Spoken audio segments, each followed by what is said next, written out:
Votre ado a du répondant, s'oppose, négocie tout. Voici comment transformer ça en force.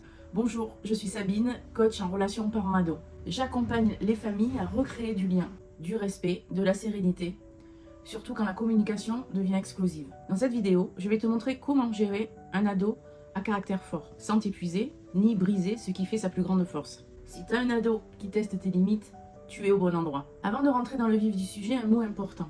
Ma mission, c'est de permettre à un maximum de familles de retrouver du lien et d'éviter qu'un simple « tu ne ranges jamais ta chambre » devienne un champ de bataille. Et pour que ces messages touchent un maximum de personnes, YouTube a besoin d'un signal. Des likes, des commentaires, des partages, des abonnements. Donc, si tu trouves cette vidéo utile, un simple clic de ta part peut faire toute la différence. Pour toi, c'est rien. Pour moi, c'est beaucoup. Merci d'avance. Alors, un ado avec du caractère, ce n'est pas un ado difficile. C'est un ado qui pense, qui questionne, qui doute, qui ose. Et ça, dans un monde où tout nous pousse à rentrer dans des cases, c'est précieux. Mais à la maison, soyons honnêtes, c'est pas facile à gérer dans le quotidien.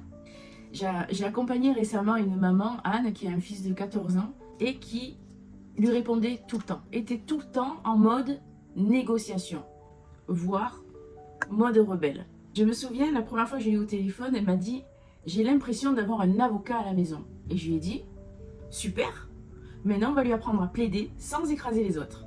Le secret, c'est d'abord de comprendre ce qu'il se joue. Pourquoi il s'oppose? Pourquoi il remet tout en cause? Et ensuite, seulement poser un cadre clair en lui disant « Je t'ai écouté, maintenant, voici ce qui ne bougera pas ».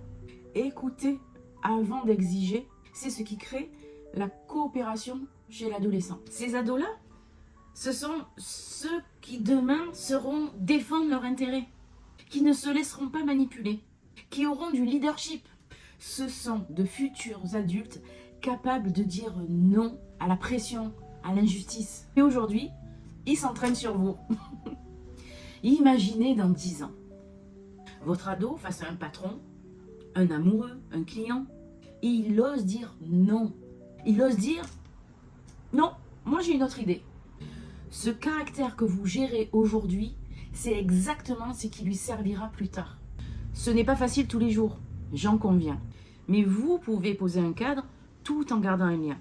Alors, si cette vidéo vous a aidé à poser un regard nouveau sur votre ado, dites-moi-le en commentaire.